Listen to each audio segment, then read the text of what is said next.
বাংলার ভোট সপ্তমীতে ব্যাপক বেনিয়মের অভিযোগ। মথুরাপুর এবং ফলতা বিধানসভা সহ ডায়মন্ড হারবারে প্রায় 450 বুথে পুনর্নির্বাচন দাবি বিজেপির।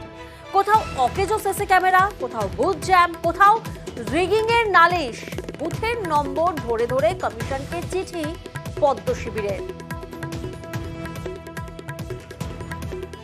পশ্চিমবাংলার আজকের নির্বাচন রক্তাক্ত নির্বাচন হয়েছে।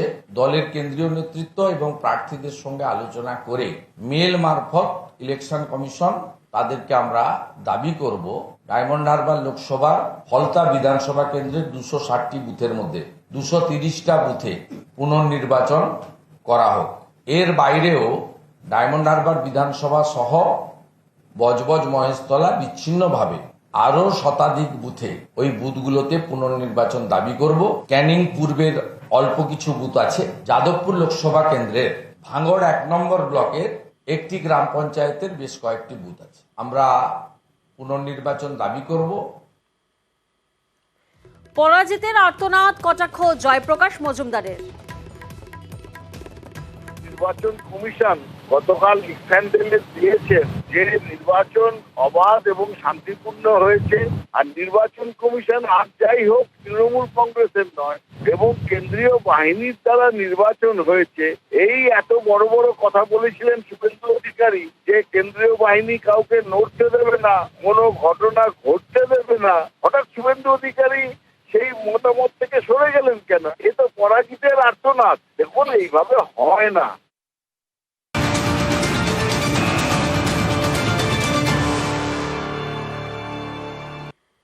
এদিকে বসিরহাটের 500 বুথেও ফের ভোটের দাবি বিজেপি প্রার্থী রেখা পাত্র।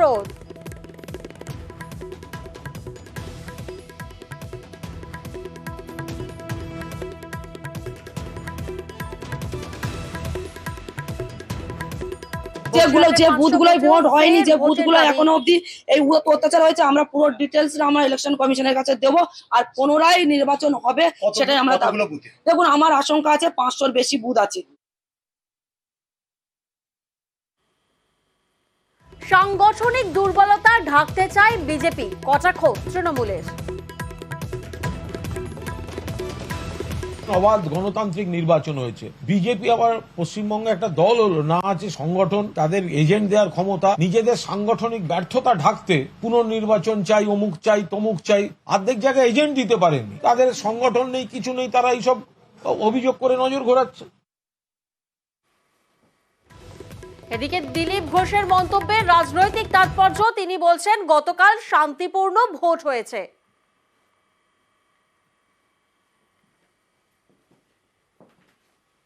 কালকে টিএমসি যেভাবে হিংসকভাবে ভোট আটকাবার লুট করার চেষ্টা করেছে, একটা ভোটও আটকাতে পারেনি, একটাও ফলস ভোট দিতে পারেনি। কিন্তু ওদের যে হতাশা সেটা কালকে তাদের ব্যবহারে ফুটে উঠেছে। উপর থেকে হারতে হারতে এসেছিল, ভেবেছিল কলকাতা আশপাশটা বাঁচাবে। এটাও সম্ভব নয়। মানুষ যেভাবে গিয়ে পিসফুলি ভোট দিয়েছেন, এটা জানে ওরা ওদের এগেনস্টে যাচ্ছে, সেখানে শেষ যে গড় আছে কলকাতা আশপাশ, সেটা ওদের হাত থেকে চলে যাবে।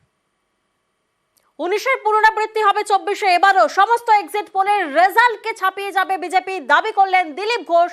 তার এও দাবি রাজ্যে 30 আসনের কাছাকাছি পৌঁছবে গেরুয়া শিবির।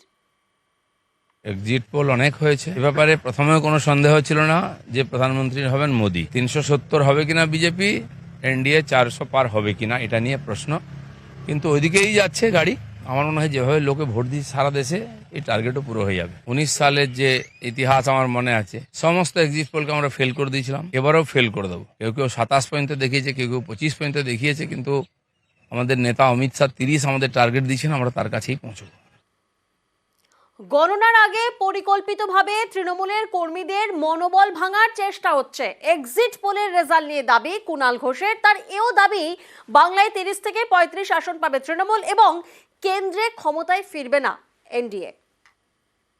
কিছু পরিকল্পিত বিভ্রান্তিমূলক সংখ্যা সামনে রেখে ভোট গণনার আগে তৃণমূল কংগ্রেসের কর্মীদের মনোবল বিঘ্নিত করার চেষ্টা হচ্ছে। তৃণমূল কংগ্রেস 30 থেকে 35টি আসনে বাংলায় জিততে চলেছে এবং সর্বভারতীয় ক্ষেত্রে দেশের মধ্যে নরেন্দ্র মোদীর সরকার, বিজেপি সরকার, এনডিএ সরকার ক্ষমতায় ফিরছে না। সেখানে বিকল্প জোট ক্ষমতায় আসতে চলেছে। এক্সিট পোলের রিপোর্ট আর গণনার পর আসল রেজাল্ট মিলবে না। এটা হচ্ছে সম্পূর্ণ বিজেপি দ্বারা নিয়ন্ত্রিত, নরেন্দ্র মোদীর প্রভাবিত ঠাকুরমার ঝুলি।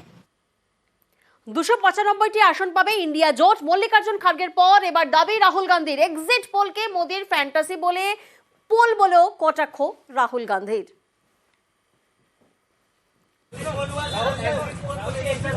इसका नाम एग्जिट पोल नहीं है ब्रदर, इसका नाम एग्जिट पोल नहीं है, इसका नाम मोदी मीडिया पोल है। ये मोदी जी का पोल है, फैंटेसी पोल है। कितनी सीटें आ रही हैं आपके हिसाब से? सरकार बन रही है। सिद्धू मूसेवाला का सॉन्ग सुना आपने? 295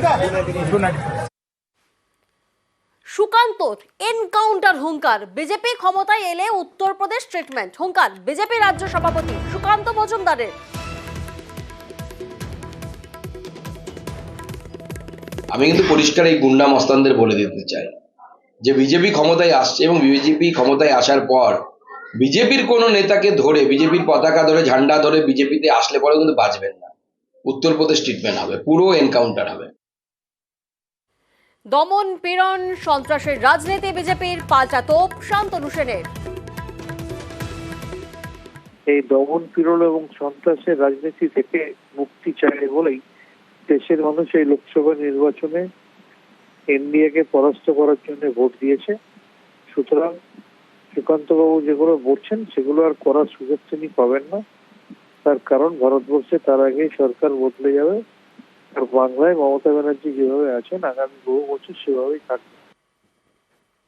2 সপ্তাহ গা ঢাকায় সার। রামকৃষ্ণ মিশনের জমি দখলের চেষ্টায় শেষমেশ গ্রেফতার মূল অভিযুক্ত।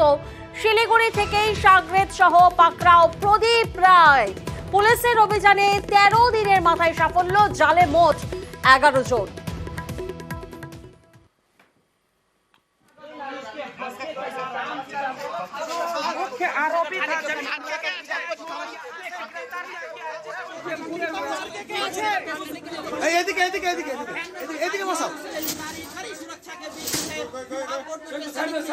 তৃণমূল দুষ্কৃত পুলিশ মিলে একটা চক্র তৈরি হয়েছে, মিলিত দুর্নীতি চলছে দাবি করছেন বিজেপি নেতা শঙ্কর ঘোষ। প্রদীপ রায়ের মতন সামান্য ব্যক্তি এত বড় ল্যান্ড গ্র্যাব করবার পরিকল্পনা করতে পারে না যদি না এর পেছনে কোনো প্রভাবশালী শাসক দলের ব্যক্তি না থাকে। দুষ্কৃতী, তৃণমূল কংগ্রেস এবং পুলিশ এই চক্র তৈরি হয়েছে। হোল্ডিং মিউটেশনের আবেদন করার পরই এই ঘটনাটি ঘটেছে। এর পেছনে অন্য কোনো ষড়যন্ত্র আছে কিনা বা কর্পোরেশনের ভেতর থেকেও এই ধরনের কোনো ঘটনা, এই জমি গ্র্যাব এখনই করতে হবে, এই জিনিসটা কিন্তু আমার ব্যক্তিগতভাবে মনে হয়েছে। পুরসভার মধ্যে কেউ থাকলে তদন্ত হোক, কেউ ছাড় পাবে না জানিয়েছেন মেয়র গৌতম দেব। এফআইআর করে দিক সমস্ত জায়গায়, ওদের সেন্ট্রাল এজেন্সিকেও লাগিয়ে দিক আর স্টেট এজেন্সিকেও দিয়ে দিক। কারা করেছে, কেন করেছে, তার কাছে নিশ্চয়ই তথ্য প্রমাণ আছে, নাহলে উনি তো বলবেন না। নিশ্চয়ই কমপ্লেন করছেন না কেন? মূল যে ছেলেটির নাম এসেছিল তারা অ্যারেস্ট হলো, তার পেছনে যে আরো বড় মাথা থাকে এবং সে পুরসভার ভিতরে তৃণমূলে কেউ থেকে থাকে, সেটা কেন প্রকাশ্যে আসছে? আমাদের সরকার বলেছে 0 টলারেন্স। সুখবর শিলিগুড়িবাসীর জন্য, 5 দিনের মাথায় মিটল শিলিগুড়ির পানীয় জলের সংকট। ঘরে ঘরে পৌঁছলো তিস্তার পরিশ্রুত জল। অর্থাৎ তেষ্টা মিটল শিলিগুড়িবাসীর। যে পানীয় জলের সংকট চলছিল সেই সংকট মিটল 5 দিনের মাথায়। ঘরে ঘরে পৌঁছলো তিস্তার পরিশ্রুত জল।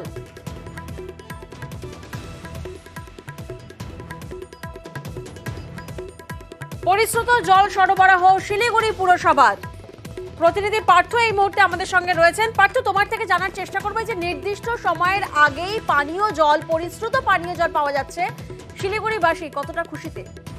তাই হবে যেন যে ডেডলাইন পুরসভা বেরিয়ে ছিল 2 তারিখ 2 জুন তারা জানাবে যে এই জল পান করার যোগ্য কিনা, কিন্তু তার আগেই তিস্তা থেকে পানীয় জল পরিষেবা কিন্তু চালু করলো। আমরা জানি যে গত বছরের বন্যার সময় তিস্তার বাঁধ ভেঙে যায় এবং সেই বাঁধ সংস্কারের জন্য কিন্তু এই জল কষ্টের মধ্যে পড়তে শহরকে, যদিও বিকল্প হিসেবে তিস্তার পরিবর্তে মহানন্দা নদীর জল সরবরাহ করছিল পরিষেবা, কিন্তু সেই জলও বিপদ ডেকে নিয়ে আসায় গত 29 তারিখ থেকে কিন্তু পুরোপুরিভাবে পুরসভা যে জল সরবরাহ করছিল তার ক্ষেত্রে বারণ করে পুরসভা মেয়র, এবং সেই মতোই কিন্তু জলের হাহাকার পড়ে যায় গোটা শহর জুড়ে। স্বাভাবিকভাবে জল কেনার ধুম পড়ে যায় বিভিন্ন জায়গায়। আর তার থেকে কিন্তু একদিন আগে, অর্থাৎ আগামীকাল যা ঘোষণা করার কথা ছিল পুরসভা, তার আগে একদিন আগে কিন্তু আজ মেয়র জানিয়ে দিলেন যে তিস্তা থেকে পরিচিত পানীয় জল আজকে বিকেল থেকে সরবরাহ করা হবে এবং এই জল পেয়ে খুশি। আজ পর্যন্ত পুরসভার জলে নিষেধাজ্ঞা ছিল, কিন্তু সেই নির্দিষ্ট সময়ের আগেই মিলল পরিশ্রুত পানীয় জল। জল আসার কথা শুনলে যাক একটু স্বস্তি পেলাম, আনন্দ হলো মানে যে জলটা আসছে, কারণ এতদিন ধরে আমরা জল কিনে খাচ্ছি, কারণ জলের দাম যেটা ছিল তার থেকে দ্বিগুণ ওরা বাড়িয়ে দিচ্ছে। এখন কিচ্ছু করার নেই, জলটা আমাদের কিনে খেতেই হচ্ছে। আর আমাদের তো রান্নার জল, সব কিছুর জলই আমাদের এই জল, সাপ্লাইয়ের জল। কিন্তু আজকে যখন আমরা শুনলাম যে আজকে জলটা খাওয়া যাবে, খাওয়ার উপযুক্ত, এবার ভালো লাগলো। এবার আমরা যত খালি আসছে সব এনে এখন ভরা শুরু করব জল, এটা নিয়ে এখন খুব খুশি। স্বস্তি মানে স্বস্তি তো এমনি ভাবতে গেলে স্বস্তি ঠিকই আছে, জলটা দিচ্ছে, সবাই জল পাচ্ছে, কিন্তু তবুও একটু সন্দেহ রয়ে যায়। এতদিন তো যে ওটাও তো আগের জলটাও তো ওই ভরসা করেই খেয়েছিলাম, তার দুদিন পরে শুনলাম যে ওটা খাওয়ার উপযুক্ত না। এখন এটা দুদিন না গেলে তো অতটা স্বস্তি পাচ্ছি না। আমরা মহানন্দার যে জল ওখানে যে ছিল কানেলে, সেটা আমরা বন্ধ করে ড্রাই করে দিই এবং এই জলটা চার্জ হয় এবং এই জলে একটু হাই ক্লোরিন দিয়ে এরা পাঠিয়েছে, সেই জল এখন যাচ্ছে। আজকে বিকেল বেলা থেকে, ইভিনিং থেকে তিস্তার এই জল মানুষ সবকিছু কাজের জন্য, তাদের পানের জন্য, রান্নার কাজের জন্য এবং অন্যান্য কাজের জন্য এই জল তারা ব্যবহার করতে পারে।